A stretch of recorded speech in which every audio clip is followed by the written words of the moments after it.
नहीं, मैं भी इधर पिछले कुछ दिनों से मैं देख रहा था, वो बार बार कोर्ट से भी इस बात की गुहार कर रहा था कि मुझको धीमा जहर दिया जा रहा है या मुझे यहाँ पे दवाएं नहीं दी जा रही, चिकित्सा सुविधा नहीं दे रहे थे। ये केवल उसका डर का जो एक वहम होता है ना, वो था। और उस डर, इतना हावी वो डर हो गया इसके ऊपर कि कल हार्ट अटैक के रूप में इसकी मौत हुई है। जो डर का साम्राज्य जिसने लोगों पे कायम किया था, सरकार जब बदली है, निजाम बदला है, तो वो डर अब इसके ऊपर हावी हो गया, क्योंकि अब कोई पॉलिटिकल सपोर्ट तो था नहीं इसको, न सरकार का संरक्षण था, न पुलिस का संरक्षण। जो पुलिस को ये कुछ समझता नहीं था। मऊ के दंगों में आपने देखा, खुली जीप में घूमता था, पुलिस के अधिकारियों पर गोली चला देता था, मार देता था। तो वो जब सब कुछ खत्म हो गया, वो संरक्षण नहीं मिलना इसको बंद हो गया, मतलब एक तरह से, तो इसकी फिर डर वापस इसके ऊपर हावी हो गया और वो तिल तल करके एक तरह से, जिसको कहते हैं ना मरना, उस तरह से ये जेल में रहा है। और अंतिम परिणति आपने देखा कि हार्ट अटैक के रूप में कल इसकी मौत हो गई। सर, लगातार मुख्तार अंसारी के परिवार वाले और मुख्तार अंसारी खुद लगातार ये आरोप लगा रहे थे कि जेल में उनको स्लो पॉइजन दिया जा रहा है। हाँ, बिल्कुल सही आप कह रहे हैं कि उनके परिवार वाले तो बोलेंगे ही, उनके कुछ खास समर्थक बोलेंगे, वो जब तक जिंदा थे वो बोले, क्योंकि बचने का इनको कोई और माध्यम नहीं दिख रहा था। ये क्यों पंजाब में रह रहे थे? मैं आपसे ही, आपके माध्यम से जनता से पूछना चाहता हूँ कि पंजाब के जेल में क्यों ये ऐश कर रहे थे, यहाँ नहीं आना चाह रहे थे? इसीलिए ना कि वहां कांग्रेस की सरकार का इनको समर्थन था, यहाँ तो इनको समर्थन नहीं मिल रहा था। सब सुविधाएं इनकी खत्म हो गई, जितने जेल से बैठ के साम्राज्य चलाते थे वो बंद हो गया, आर्थिक नुकसान हुआ, संपत्तियां जब्त हुई। तो धीरे धीरे जिस डर की वजह से आपने एक आर्थिक साम्राज्य कायम किया था, वो आपको ढहता हुआ दिखने लगा और लगा कि अब तो सब हाथ से जा रहा है। जैसे अंतिम समय में आदमी अगर मुट्ठी से रेत को पकड़े तो और दबाएगा तो और फिसलेगे रेत, तो वही इसके साथ हुआ।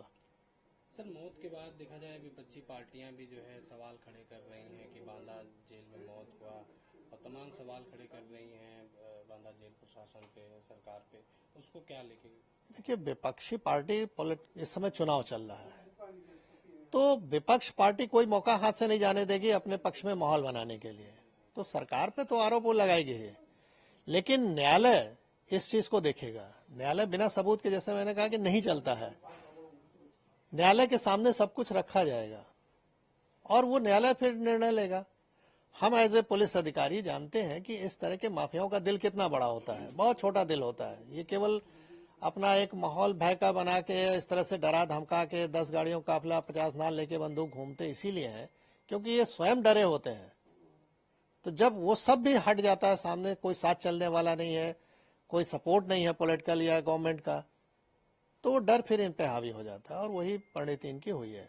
ऐसा कुछ नहीं है, जो लोग आरोप लगा रहे हैं उनका तो काम है लगाना, और इस पे आगे न्यायालय देखेगा कि क्या सही है क्या गलत है। निर्णय तो न्यायालय में ही होते हैं।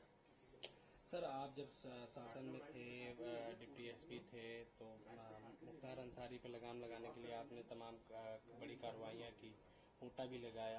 कितनी बड़ी चुनौती के रूप में रही उस समय जब एक सरकार का जो है समर्थन था? आप बिल्कुल सही कह रहे हैं, बात 2004 की है, जनवरी की है, आज से 20 साल पहले की है। और मुख्तार अंसारी का जो भय का साम्राज्य था वो चरम पे था, और सरकार द्वारा जब समर्थन ऐसे माफियाओं को हो जाए तो आप समझ सकते हैं। मैंने अभी आपसे कहा कि वो खुली जीप में मऊ दंगों में घूमता था, जहां कर्फ्यू लगा है, किसी की हिम्मत नहीं हुई उसके प्रति कुछ कुछ बोल दे, कार्रवाई की तो छोड़ दीजिए। और उस समय मैंने लाइट मशीन गन रिकवर की। आज तक उत्तर प्रदेश में केवल एक ही रिकवरी है, न उसके पहले कभी हुई, न 20 साल हो गया अब तक हुई है। और उसमें पोटा भी लगाया क्योंकि पोटा एग्जिस्ट करता था। तो मैंने स्टैंड लिया उसके प्रति कि नहीं, ये गलत है और ये हो, इसको जेल जाना होगा। लेकिन मुलायम सिंह की सरकार तत्कालीन अल्पमत की सरकार थी, किसी भी कीमत पे इसको बचाना चाहते थे, और उन्होंने अंत में हम लोग पर प्रेशर बनाया, अधिकारियों प्रेशर बनाया। जब कोई नहीं सुना तो आईजी जोन जो थे उनका ट्रांसफर, डीआईजी रेंज का ट्रांसफर, एसएसपी एसटीएफ हमारे थे उनका ट्रांसफर, और अंत में ऐसा माहौल बनाया गया कि मुझे भी रिजाइन करना पड़ा 15 दिन बाद ही।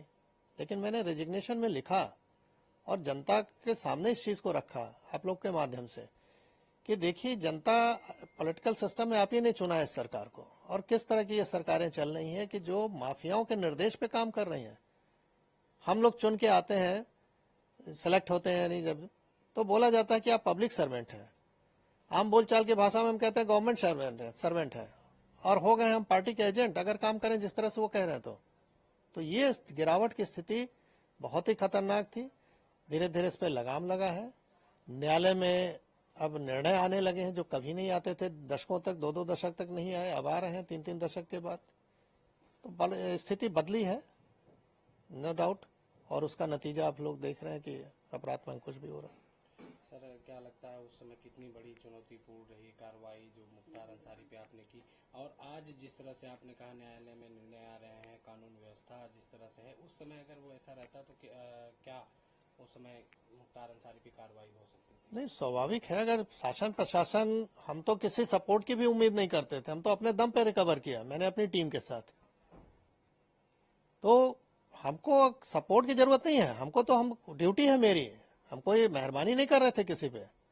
हमारी ड्यूटी है कि ऐसे असामाजिक तत्वों को रोका जाए जो जनता के लिए कहर बन सकते हैं। तो मैं तो अपनी ड्यूटी कर रहा था। अगर मुझे ये ड्यूटी केवल करने दिया जाता, मुझे सपोर्ट की कोई जरूरत नहीं। सपोर्ट तो सिस्टम बना हुआ है गवर्नमेंट के कि हमको फोर्स दे रखा है, हमको आर्म्स एम्युनिशन दे रखा है। तो हम तो अपना ड्यूटी अगर खाली निभा दें ईमानदारी से तो जनता को अपने आप राहत मिल जाए। कहावत है कि पुलिस अगर चाहे तो पत्ता नहीं खड़क सकता, ये हकीकत है। मैंने एज ए डिप्टी एसपी, बहुत छोटा पद था, बड़ा पद नहीं था, लेकिन जहां भी रहता था 3 से 4 थाना क्षेत्र जो भी मेरे अंडर में रहे, उसमें किसी की हिम्मत नहीं है, मजाल नहीं थी कि कोई माफिया आके इंटरफेयर कर ले और कुछ वारदात कर ले, क्योंकि उसको मालूम था कि इस अधिकारी के मत्थे चढ़ गए तो हमारी जान जानी है, हम बचेंगे नहीं। आपकी कार्रवाई के बाद फिर आप पे दबाव बनाया गया? वही कि दबाव नहीं बनाया गया होता तो मैं इतनी अच्छी नौकरी क्यों छोड़ता भाई। जब मुझे लगा कि मैं अब कुछ नहीं कर सकता इन लोगों के सामने, तो कम से कम बाहर आके जनता को तो बताऊं कि हो क्या रहा है। शायद अगर हम नौकरी में रहे होते तो ये पक्ष कोई देख ही नहीं पाता कि किस तरह का दबाव बनता है। तो आज मैं जीता जागता उदाहरण हूं कि इस तरह की सरकार अगर रहे चले तो कैसे आप जनता को रिलीफ पहुंचाओगे। अगर सरकार सही नहीं चले तो अधिकारी काम नहीं कर सकता है।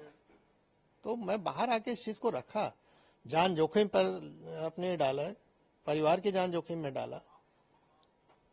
स्वाभाविक है कि अच्छी नौकरी के बाद हम कहीं अगर नौकरी प्राइवेट भी ज्वाइन करने तो इनके कॉल चले जाते थे कि इनको निकालिए अपने यहाँ से।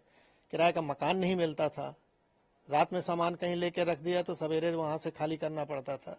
तो ये सब चीजें देखी, लेकिन अब उस पर ज्यादा नहीं बोलना है। हाँ, ये है कि जो जैसा करता है वैसा उसको भोगना पड़ता है।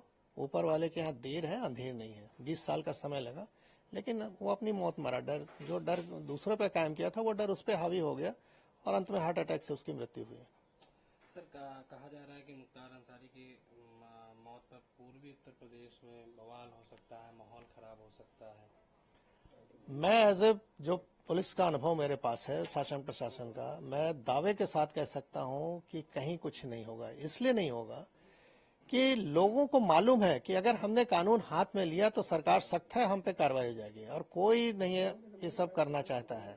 वो तभी करते हैं जब शासन प्रशासन का सह होता है। अगर सह न रहे ना तो हिम्मत नहीं है कि एक पत्ता भी खड़क गया है। तो मैं अपने अनुभव से कह सकता हूं कहीं कुछ नहीं होने वाला।